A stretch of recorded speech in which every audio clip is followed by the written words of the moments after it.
Hey, everybody, and welcome. I am Nancy Jo Lambert for the ISTE Librarians Network and the professional development team for the ISTE Librarians Network. With us today, we also have Jennifer Costa-Todd, teacher librarian from Aurora, Ontario, Canada, and possibly Linda. Just give us a minute. Thanks so much for joining us for this Fact versus Fiction, the increasingly important role of the teacher librarian in the age of fake news webinar with Jennifer Lagarde. Oh, there's Linda. The ISTE Librarians Network is proud to be hosting this free webinar with Jennifer Lagarde. The ISTE Librarians Network has a mission to promote librarians as leaders and champions of educational technology and digital literacy. Our key mission is to Linda, you might want to mute your mic for us. Our key mission is to provide a professional learning community where librarians can leverage technology, knowledge, and expertise to improve school library programs, increase access to information, and foster strong teaching and learning environments in a connected world. Today's webinar, Fact versus Fiction, the increasingly important role of the teacher librarian in the age of fake news. Jennifer Lagarde will explore tools, strategies, and inspiration for teacher librarians to lead the charge as defenders of facts in a post-truth world. In an age in which information is abundant, easy to access, and often overwhelming, and in which there's economic incentive to mislead consumers, discerning fact from fiction has become the 21st century skill. Jennifer Lagarde, if you don't know, is a lifelong teacher and learner with over 20 years in public education. Her educational passions include leveraging technology to help students develop authentic reading lives, meeting the unique needs of students living in poverty, and helping learners of all ages discern fact from fiction in the information they consume.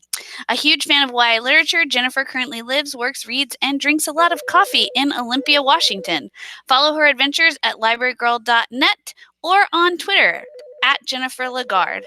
That is my phone ringing because, of course, I am an actual school librarian working in a real school, so I'm going to let Jennifer Costa-Todd take the next part for us.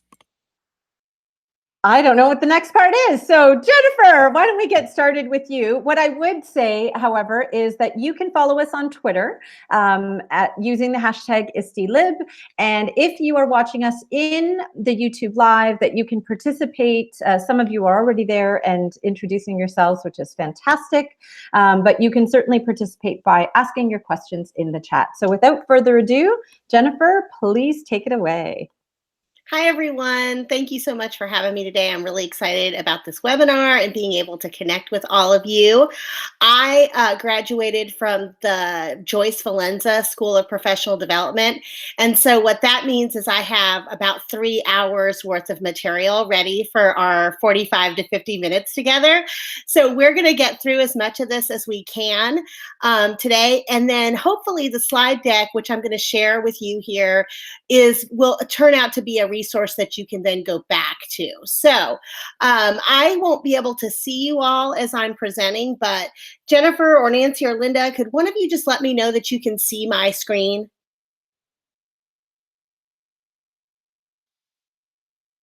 Yes, we can see it. Yep. Okay, great. All right. So thank you. So we'll just go ahead and move forward. I want to start by sharing my contact information and to make sure that you have the link to this slide deck.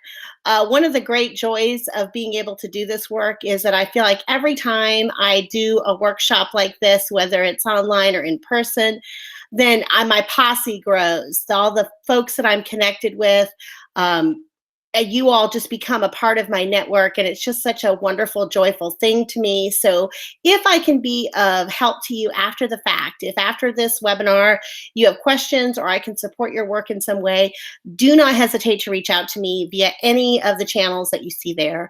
And also the link to this slide deck, if you want to follow along with me, you can. It's bit.ly/ISTELib FVF. And please remember that bit.lys are case sensitive. I cannot be responsible for where the lowercase version of that bit.ly may take you. So I'll show this link again at the end, But let's just go ahead and get started. I can't start this workshop, though, without first saying thank you to my friend and colleague, Darren Hudgens. This workshop would not exist without him.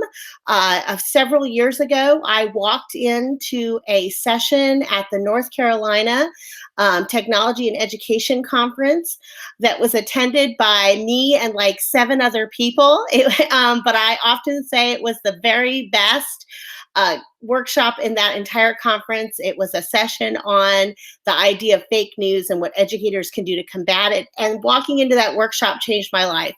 I walked in as a teacher librarian feeling like, gosh, this is already in my wheelhouse. I know a lot about this. And I left thinking, boy, I really need to rethink the way that I teach media literacy.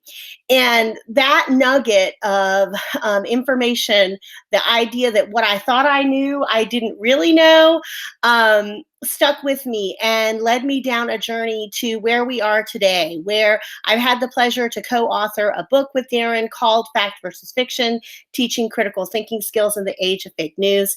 And this session is based on that work.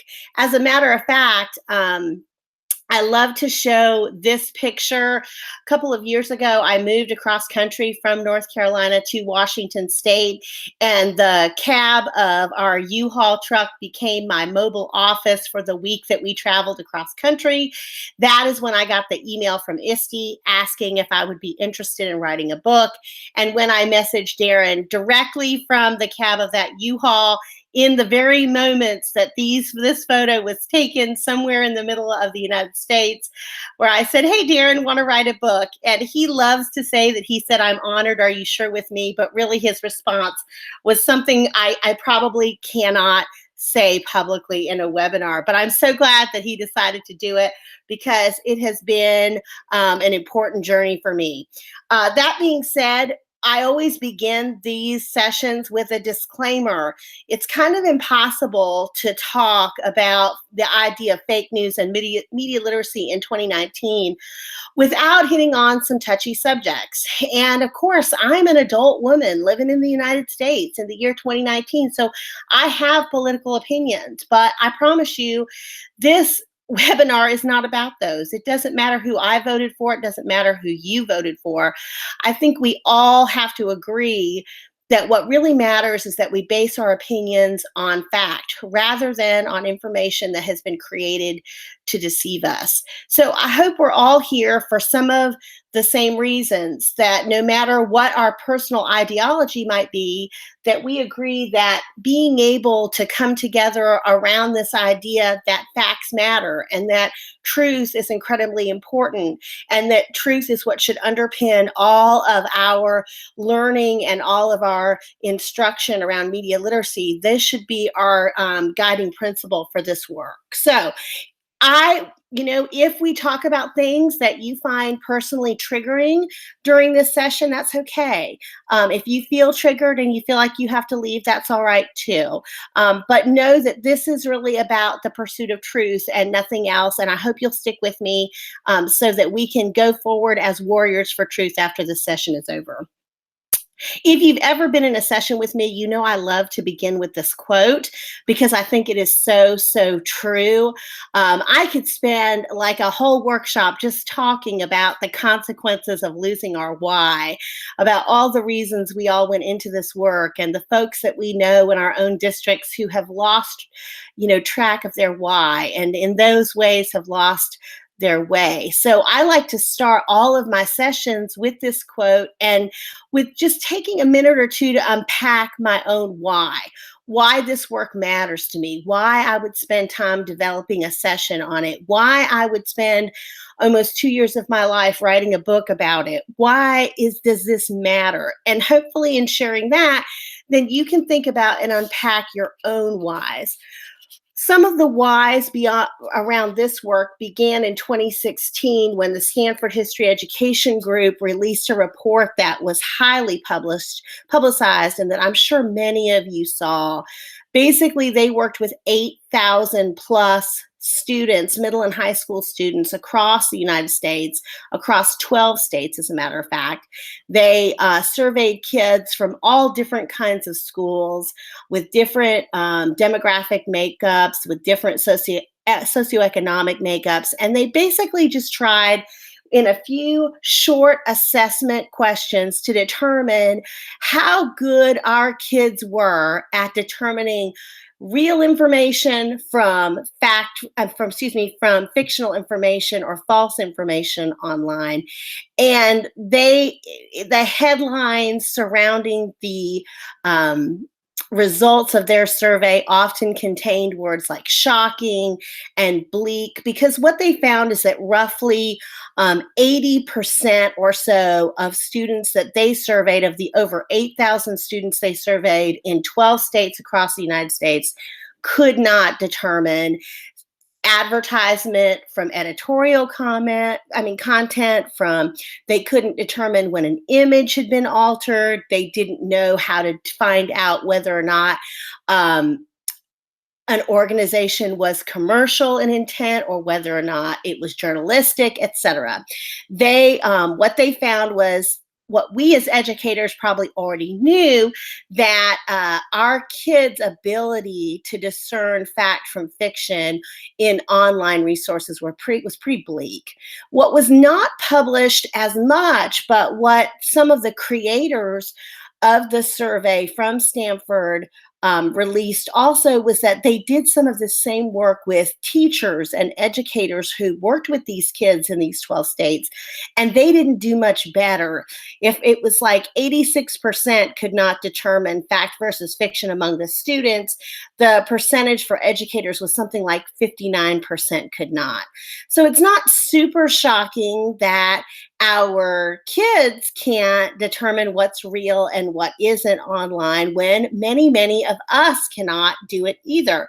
This fact is supported by a BuzzFeed analysis that was done right after the presidential election, in which they looked at the top 20 news stories about the election and how they were shared on Facebook. And what they found was that of those stories, almost like the top 20 false news stories were shared well over 1 million times more than the top 20 verified factual stories on Facebook. And you can see from that graph, in the months leading up to the presidential election, we went from being pretty good at sharing real stuff to really, really bad at doing that very same thing. And I think it's important for us to think about why that might be. And we're going to talk about that a little bit more in a minute.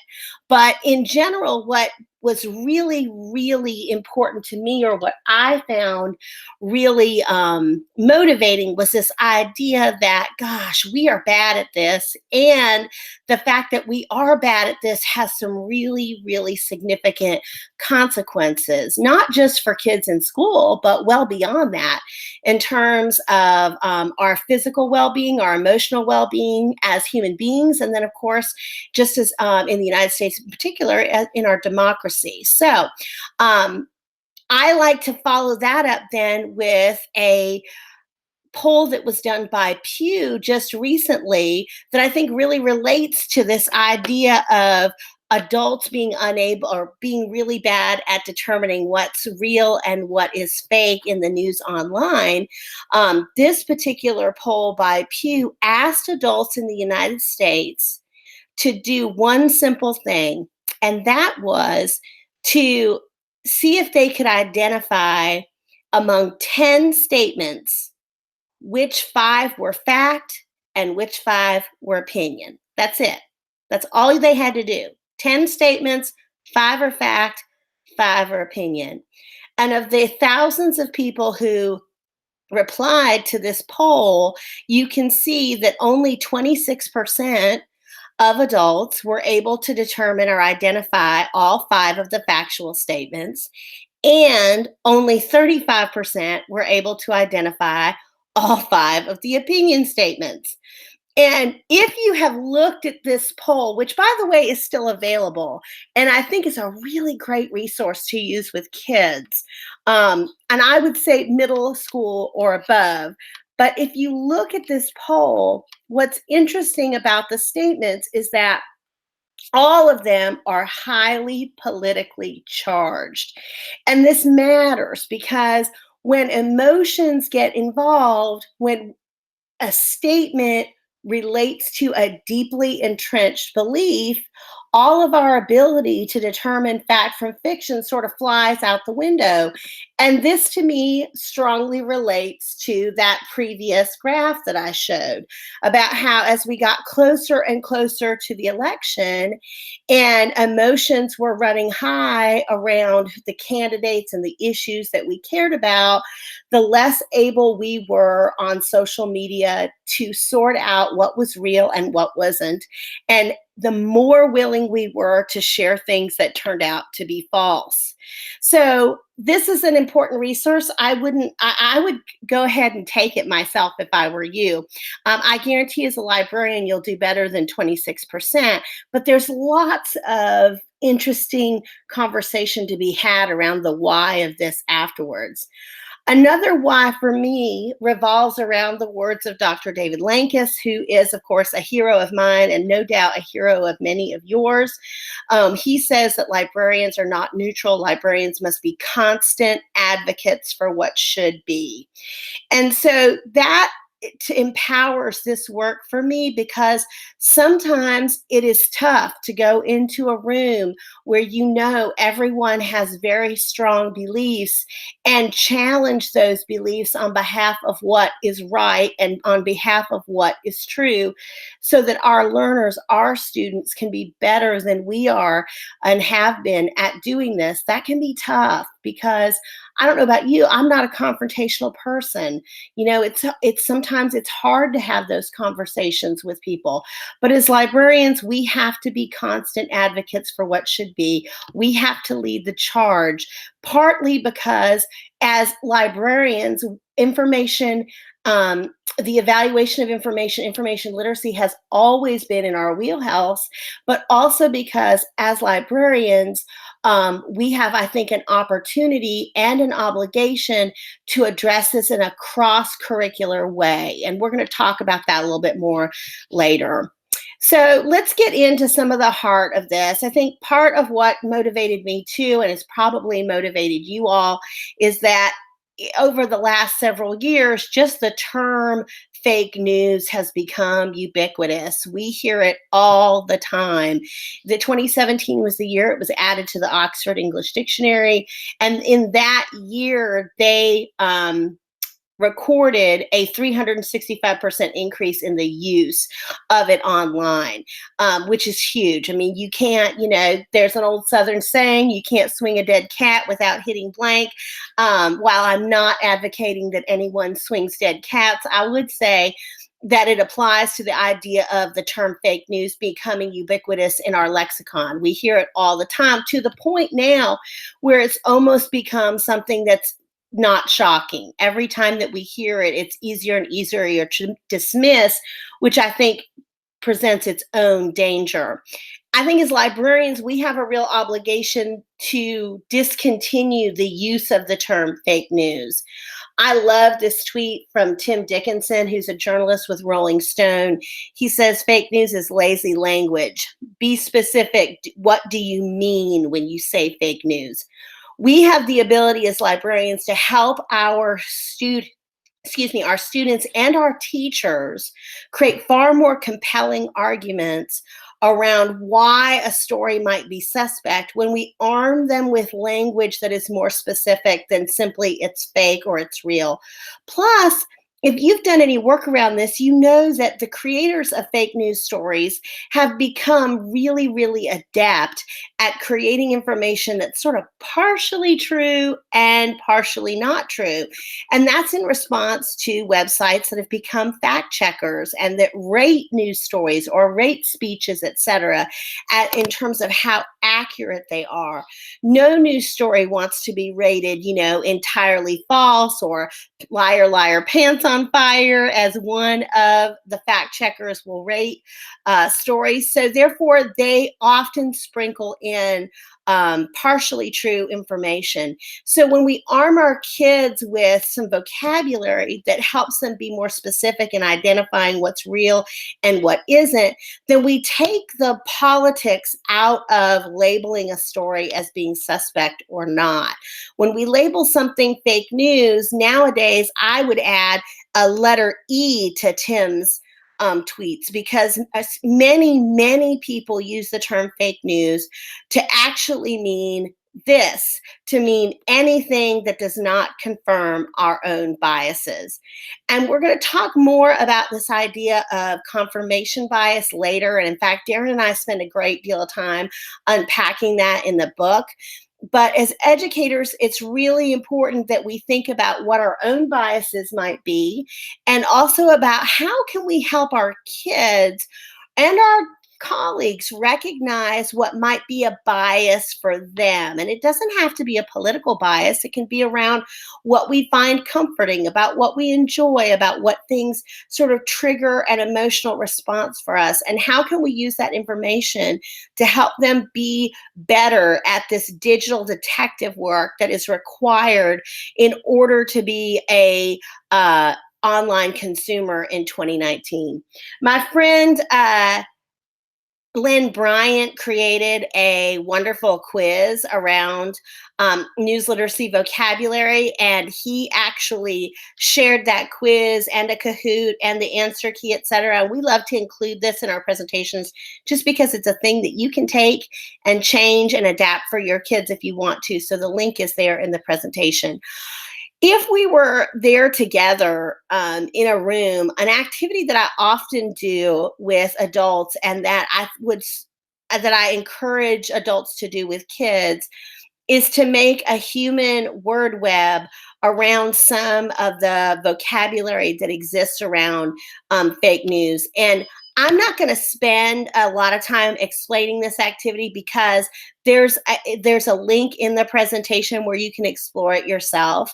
But this is an opportunity for kids to get up and move and think about how the vocabulary in suspect news stories relates to one another, and to give them a real visual of the kinds of things they can look for when they're doing that digital detective work to discern whether or not something should give them pause, about whether or not they should be a little more suspicious of a story or not.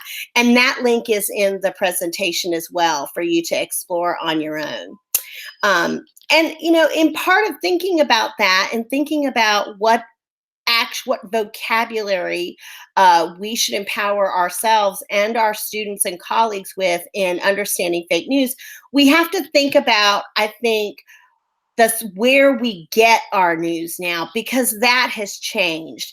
If we were together in a room now, we would do an activity in which we think about where we ourselves get our news, where we think our parents and that generation gets their news, and where we think our students get their news. And I want to talk about this last category about students and where they get their news for just a second, because we don't have time to unpack this in a great in great detail today, but I think it's really important to know that there is data out there to show us that kids really do care about the news and they do consume news. Now, if you walked up to a group of 4th graders or a group of 12th graders and asked them, do you watch the news? Do you read the news? Most of their answers would be like, nah, I'm not into that, or no, I don't.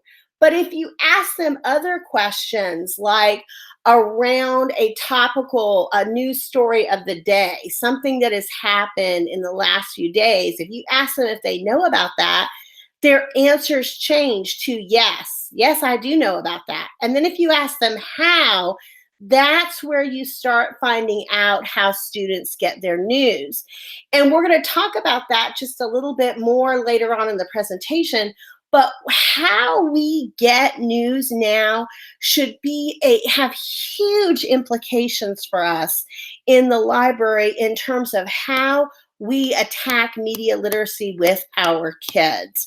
Because I work in a lot of libraries with a lot of librarians, and what I find is that the media literacy lessons that are happening in the library are the same media literacy lessons that were happening when I was a brand new baby teacher librarian, 10, 12 years ago, and was creating media literacy lessons then. Some of those same resources that were being used 12 years ago are still the go-to.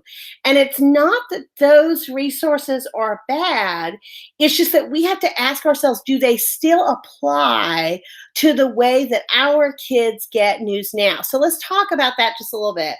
Again, this is a resource I'm going to encourage you to maybe look at later. Bechdel.com is actually a website that analyzes news and media literacy on behalf of businesses that want to penetrate a marketplace. But their research, I think, is super valuable for us in terms of where people place their trust when it comes to news sources. And just this timeline alone, you can see how there's been a real shift in the last decade to how we as consumers get our news and what we trust in terms of a news source. And the information on Bechdel is supported by surveys and studies done by the Pew Research Center, which ask Americans every single year to identify where they get their news. And what we found is, or what they have found, is that 2/3 of Americans now say they get their news on social media. And that's really, really important. And of course, like, I think a lot of us are horrified when we first encounter that information. Oh my gosh, the idea that Facebook has become a trusted news source is crazy, right? But two things I want to say about that is that first, that genie's out of the bottle. To use another metaphor, we're not going to push that toothpaste back into the tube. No longer can we say to kids, you can't, I'm not going to allow you to cite a source from Twitter, or we're not going to use social media as a source for information, because when we prevent them from using those sources in school, we don't arm them with the tools to use them effectively outside of school. So even though those resources might be blocked by our network, we have to think about ways that we can help our kids think about what a primary source is on social media versus a secondary source, about who's posting it versus who wrote it, about the date it's posted versus the date that it's published, so that we can help our kids determine authority in environments that look very different from the kinds of resources that currently proliferate in our media literacy programs. Social media, we can see, this is just a slight unpacking of that graph I just showed you. We can see Facebook is still remains sort of number one, not among our kids, but certainly among the adults. If I had more time, we would spend time talking about how much of what's shared on Facebook is actually really content from YouTube. And we know that YouTube is the second largest search engine in the world. We also know that many of our students want to be YouTubers. We also know that YouTube is one of the most trusted news sources among students. So we have to think about that when we're designing media literacy programs. This is just another graph that sort of backs up that same information. What we do know too is that while Facebook continues to have the lead, it's starting to trend down. And some of these other networks, WhatsApp, for example, which is owned by Facebook, are gaining more credibility around the world. Now, and then that being said, I think this graph, if among all the others I show you today, should probably be the most important one. Because if we as Americans or people, just citizens around the world, if we are getting our news more and more from social media, then that has huge implications in terms of what types of devices we're accessing that news on. Even amongst the oldest demographic poll, those 65 and plus, only about half of them still access that news on a desktop or a laptop. And as those demographics change, trend younger, then look at the percentages of users who are getting their news from mobile devices. This really, really matters, because how a news story looks on your phone is very different from how it looks on a laptop. If we are only using Chromebooks, laptops, desktops, etc., to teach media literacy, then how are we arming our kids with the skills they need to determine authority and to evaluate information on a device where that news looks really, really different? How, for example, do you teach a student to determine the date of publication versus the date of posting in an article they're reading on Snapchat? How do we ask our kids to figure out the editorial position of an organization they're following on Instagram? How do we have our kids understand the difference between advertisement and the difference between editorial content in a Twitter feed? All of those things look different in social media than they do. And they look different on their phones than they do online. And when kids are not in our buildings, when they're not doing, quote, research for an assignment, and they're doing real research that actually matters and has real life and death consequences outside of school, they're searching on devices that we haven't taught them how to use effectively. So we should be thinking about, how can we harness our students' own devices to teach media literacy? If you have access to iPads in your school, how do you transition your media literacy programs to those devices so that they can look more like the kinds of resources our kids are accessing? Really quickly, I like to talk about Snapchat, because Snapchat is among the most trusted resources for young people when it comes to news consumption. And if we were in a room together right now, I would ask a question that I often ask, which is, how many folks in the room have a Snapchat account? And then, typically in that room, maybe half of the people in the room raise their hand. Then I ask them to keep their hands up if they actually use Snapchat on a regular basis. Then about half of those hands go down. Then I ask folks to keep their hand up if they know how to do more than just create cute selfies with, puppy face filters on them. And that's when all the hands go down. We don't use Snapchat in the same way our students do. So how can we teach them how to use it effectively? This has consequences, especially when we think about a survey that Snapchat did among its own users, where it's asked its own users, if you use our service for news, how do you decide what's real and what's credible and what's not credible when it comes to news on Snapchat? And its users said, by and large, Snapchat users who tend to be our students' age and that demographic, said that if a journalist or a news agency has a Snapchat account, then they consider that journalist or news agency to be more credible. Having a Snapchat account for them was an endorsement. And I talk about this in the book. We unpack this idea of how it's real easy for us to sort of waggle our fingers at kids and think, oh my gosh, these young whippersnappers, that can't be how we determine credibility. And yet, we know that social media is designed to leverage that idea of personal connection in a way that makes us feel connected with people who really don't know us at all. And we've all sort of felt that. So it's natural for our kids to feel that way. How do we help them understand that that's a designed aspect of these tools, and we have to look beyond that when we're determining credibility? We don't have a lot of time. I feel like I'm starting every slide with if we had more time.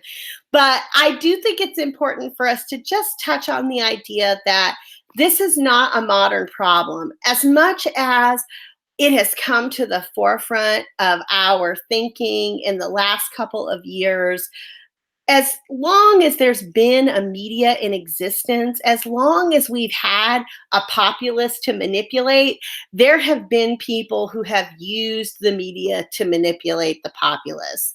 You know, we go through several examples in the book, and there are several in this presentation.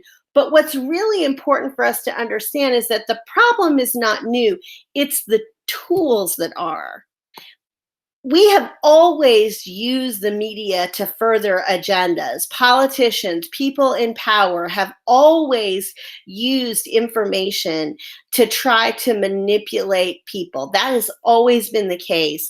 Students of history can point out countless examples. What's new now are all the tools and how scalable those tools make the ability to do that. Many of you, I'm sure, have seen these videos or these graphics about the kinds of information, what happens in or on the internet in just a minute, and the amount of information that is being created in any given moment in the few minutes that we're together today is staggering.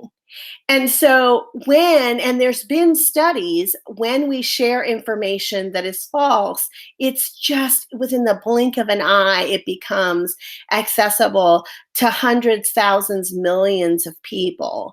So what we see here is not a new problem, just a problem that has been exacerbated by the technology.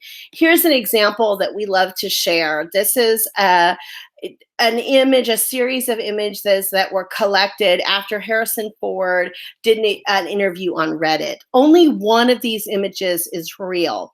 And then as soon as that image was published, the internet in its infinite wisdom created hundreds and hundreds of fake ones to further their own agenda. For those who are interested, it's the upper right-hand corner that is real. Hello, Reddit. And I point this out because I want you to keep this image in mind as we talk about the next technology that has exacerbated the quote-unquote fake news problem, and that is the technology of deepfakes, which I'm sure some of you have heard about. This is the technology that allows you to basically either swap faces with people on video to make it look like someone is in a video that they weren't really in.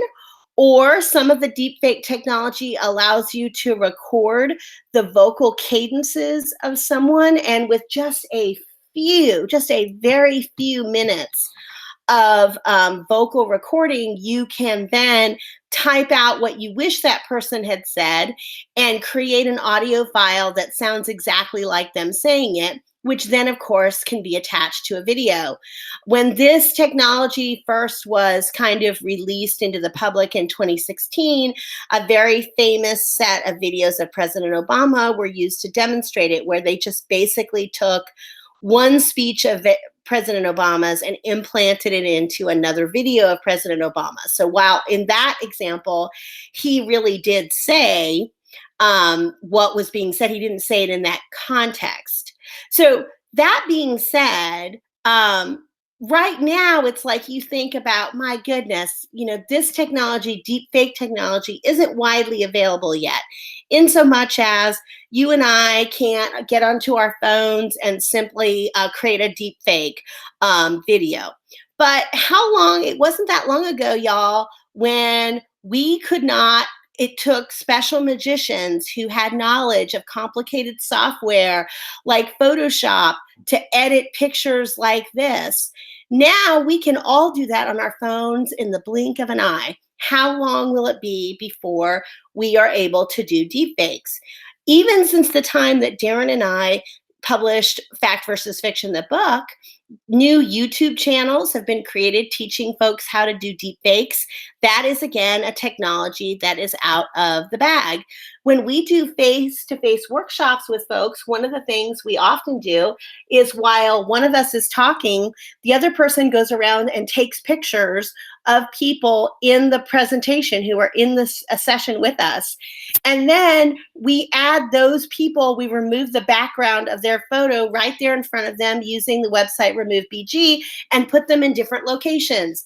No, they're not really at a workshop at a conference. They're really in Hawaii or they're standing on the moon, etc. We do that with our phones in a matter of seconds right there in front of people.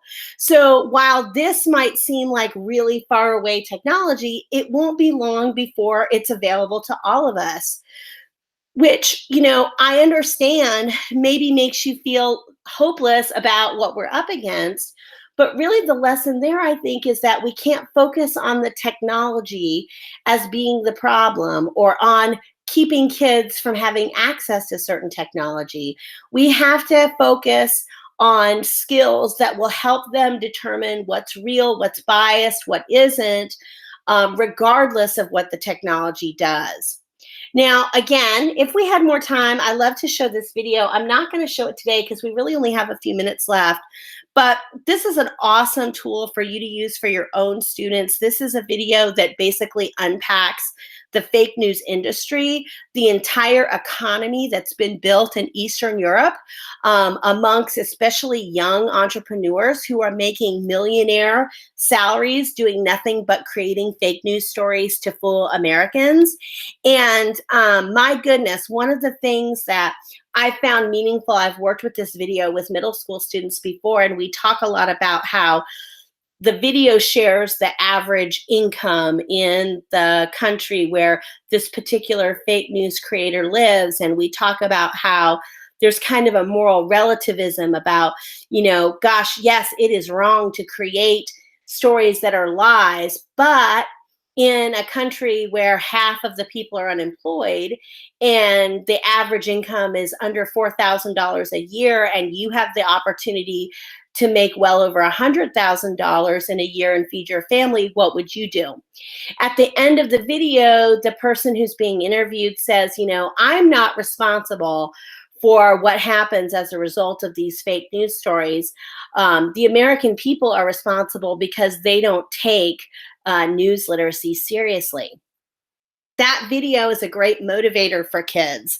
The idea that there are folks out there just trying to fool them is something that I think our kids, especially our older ones, respond to. So at this point, we've reached sort of this perfect storm. We have technology that makes it a lot easier to do this. We have a increasingly polarized society in which if people don't believe the same things we do, we block them on social media. We don't invite them to the family reunion, etc. And we have a school system that has all but eliminated social studies and civics from our curricula because we have such an emphasis on testing in English and math. And that matters because social studies or civics would be historically the place where we might talk about media manipulation and propaganda, etc. So that puts us as librarians in a really important position because these things have real consequences.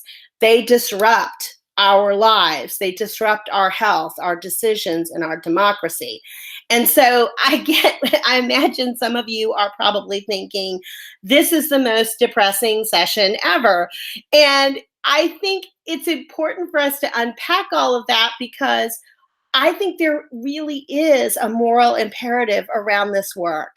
This isn't just something we should do because, our state says we have to have media literacy in our curriculum. This is something we should do because the consequences of not doing it are dire. That being said, even though I do take this incredibly seriously, I also think that the folks in this session are best positioned of anyone in a school building to do something about it in a meaningful way. So because of time, I'm not going to spend a lot of time unpacking what media literacy is, because you all know that. You can read those definitions yourself. But I do think it's important for us to think about what media literacy should look like in our school buildings.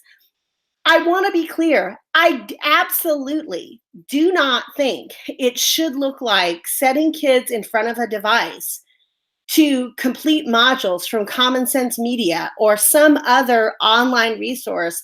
And once they've earned their digital badge, boom, checkbox done. That's media literacy. I think that is doing a disservice to our kids. I think the resources from Common Sense Media are great, and we share a bunch of them in the book. And when I do workshops in schools or in districts, when we have a whole day to plan out a year's worth of curriculum around this, we use some of those resources. But they all should be about forwarding these goals of developing an attitude of skepticism in our kids and in our teachers around all sources of information, about creating a culture that motivates digital detective work, where our kids want to be digital detectives, not where it's just something we do on a specific assignment because it's required. We should be remembering that media literacy and social emotional learning are inextricably connected. When we talk about the polarization of our world and about how these topics are very, very touchy, I don't think that we can think about media literacy without also thinking about things like trolling and how we speak to one another and the filter bubbles that we create to eliminate any confrontation with someone that might think differently from us. Our media literacy efforts in school have to encompass all of that if we're going to be successful. We have to arm kids with protocols and frameworks that doesn't and boom, we're done. It means once we have created this attitude of skepticism, that we help kids identify and even create frameworks that can be helpful to them across multiple platforms. We have to arm them with strategies for bursting the filter bubbles that not only our devices create, but that we create by not engaging with folks who think differently than we do. We have to empower our kids to be warriors for truth. And then we have to model this all the time. Every time we pull up a video in the library, we have to model the practice of saying, oh, who posted this? Do I trust them? Even at the youngest age, that can be something we have looked at before we do it live in front of a class, but we have to model that process for them over and over again so that it just becomes ingrained in our culture. It is what we do because that's what an information transaction looks like.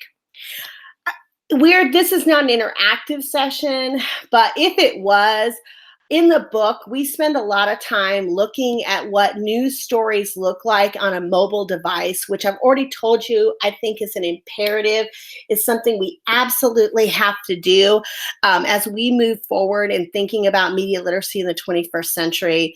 And in the book, we provide a self-assessment. If we were together live, we would do this now, which is one of my very favorite things to do. I love to just have educators think about whether or not they think a story is real, whether or not they think it's fake, and even if they can identify what app it's being accessed on. That is always a huge eye-opener. But we'll skip that now because of time. We talked a little bit earlier about whether or not our kids are even interested in the news. Our kids are, and Common Sense Media actually did a huge study of kids to talk to them about what they think of news. And this video, which is linked in the presentation, I won't play it now, does a really good job of unpacking their study about what kids think about the news.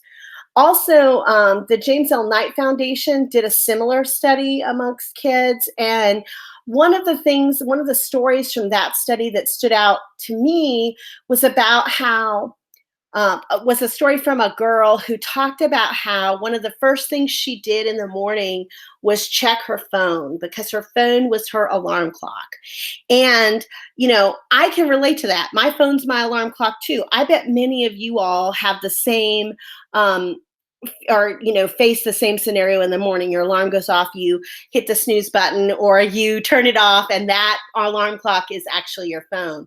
But this particular girl in the night study talked about how she felt stressed. She could feel the anxiety in her chest build every time that she reached for her phone and just saw the news notifications. Just the notifications themselves that news was going on stressed her out. And I can relate to that, y'all. I mean, I'm sure you can do. We wake up in the day and think, oh my goodness, what has happened overnight that I need to be outraged or stressed about?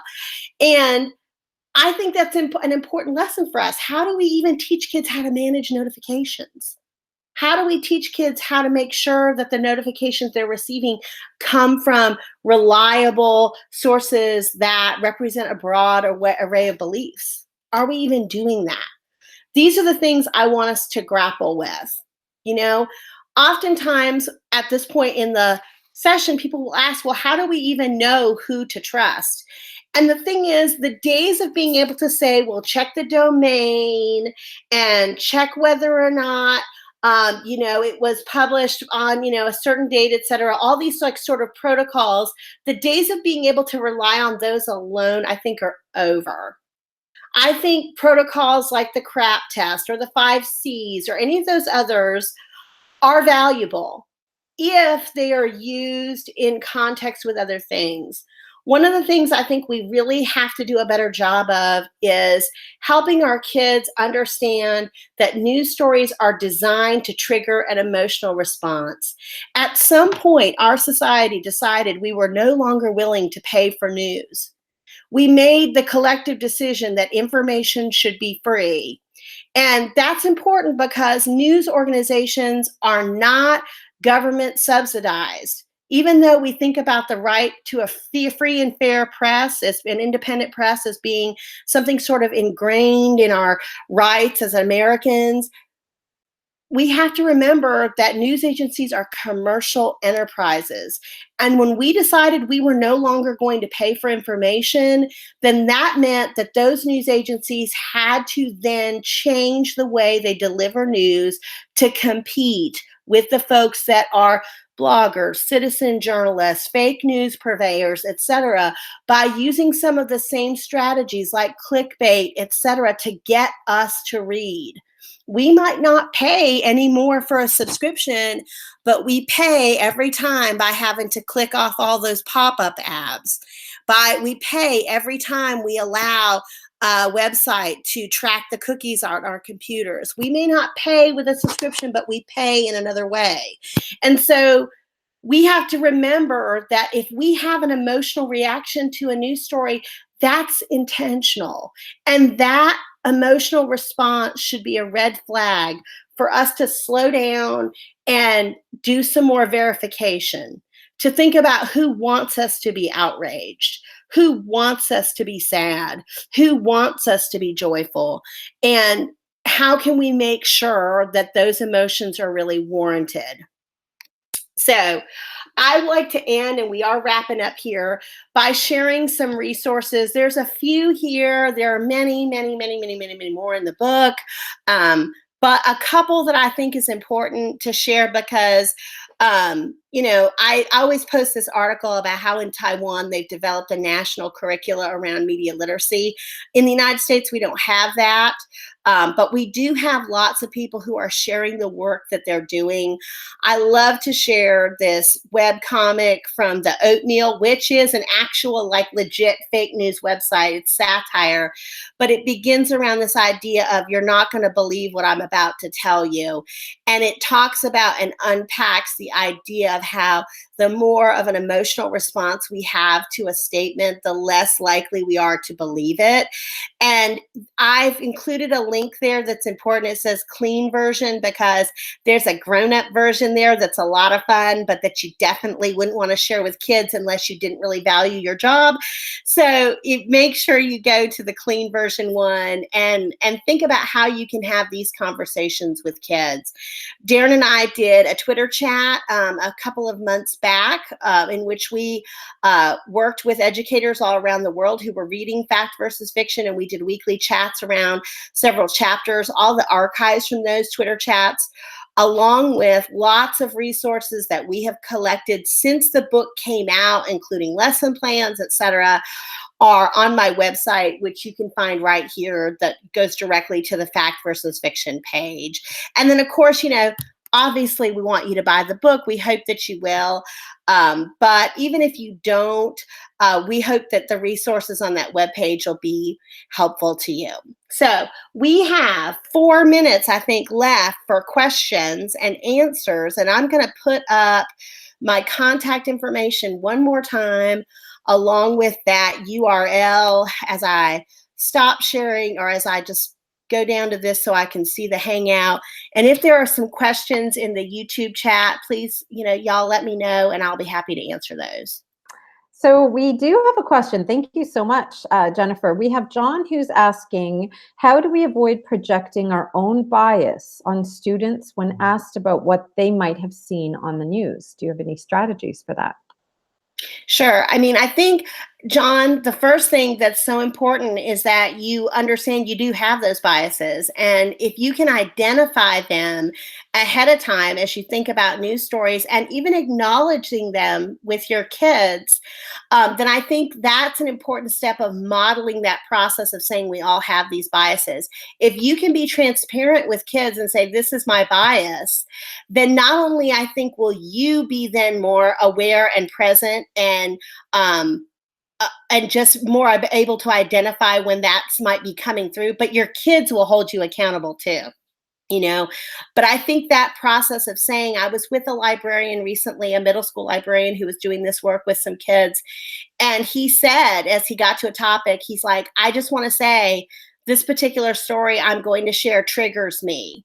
And so it may not trigger you in the same way, but I want you to know that it does me. So if I say anything that is biased, you'll know why.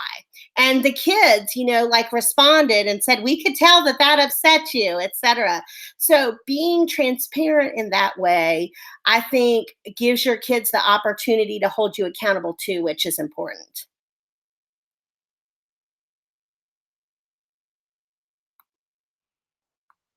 Thank you so much for answering that. I think that's a great response. And so much of what you said, I think, is so important.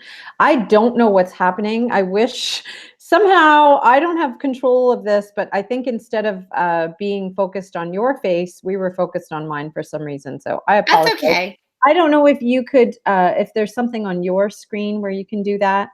One of the questions came up, and maybe Nancy Jo, this is where we could answer, is the question is, are there any tips to become more involved with the ISTE Librarians Network? Oh, there you are, Jennifer. Awesome. Okay. So that's a question we can take if there are no other questions for Jennifer. Will we be able, Jennifer, to see you at ALA annual or AASL? At this point, I don't have any plans to be there, but I'm going to be at a million other state conferences, so hopefully our paths will cross. Awesome. And Amy, I believe her name is, asked, how do you address confirmation bias with students? Okay, so if you Google confirmation bias, there is a great experiment that you can do with kids that has to do with predicting a numeric response. Okay, it is nothing political, but it illustrates how your own information about a set of data influences your predictions about what will happen next. And it's so, it's a very simple numeric test, and kids get such a kick out of doing it. And then also it helps to illustrate to them that when we know something about a thing, then that influences our predictions about that thing. And so then we can apply that to other things, you know? And so for little kids especially, you can do it in a really safe way that has nothing to do with politics or topics that might be upsetting, to just help create that understanding that what we know influences what we think moving forward. And then as you're talking about older kids, then if you do that experiment with them, you can also then unpack and think about how I would then couple that with maybe the Pew survey about fact versus opinion statements, and why it is then that we did, the respondents to that survey did such a poor job of identifying what was a factual statement versus an opinion statement in the context of that experiment. And I think kids will right away come to the conclusion, the right conclusion, that what we know, what we believe, what we think we know influences what we think about new information. When you know those things, then that can help you identify when your own bias is getting in the way, so that we can move it out of the way to think critically about new information. Awesome. Thank you so much. I think I think that's the extent of the questions in YouTube. This has been amazing. Nancy Jo, do you want to wrap things up?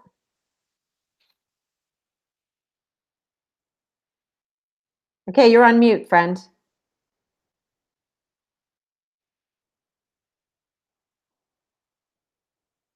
There was a question about how, well, she's figuring out her volume. There was a question about how do you get more involved with ISTE Lib. The best place to go is our website, librariansnetwork.weebly.com. There is a tab for the webinars, which is our way of providing professional development.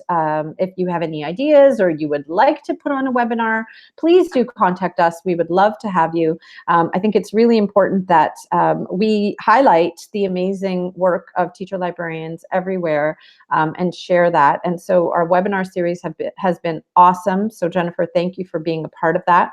There's also a tab called leadership. And so I believe that we're now looking at growing the team for next year. There are some people who are going to be leaving and others who are going to stay. So have a look at that website for information about how to become a volunteer for the ISTE Lib PLN network. And then of course you can continue conversations and start conversations using the hashtag ISTELib on Twitter. And I believe we have a Facebook as well. Please join us for our final webinar of the year, which is all about ISTE. We are going to have a huge presence at ISTE. We have our Librarians Playground happening on Monday afternoon. Please join us there. It starts at 12:30. It's going to be awesome. As well, we are going to have a special webinar dedicated to all the good things that are happening at ISTE, and I believe that is on June the 6th. So, Nancy, are you good now? No. All right. Well, on behalf of the ISTE Librarian PLN Network, thank you so much, Jennifer, for sharing your knowledge about this very, very important, timely and topical conversation. And I look forward to reading your book, that's for sure, because I think we're soul sisters. So thank you so much. I appreciate it. Thank you, everyone, for joining us, and have a fabulous night.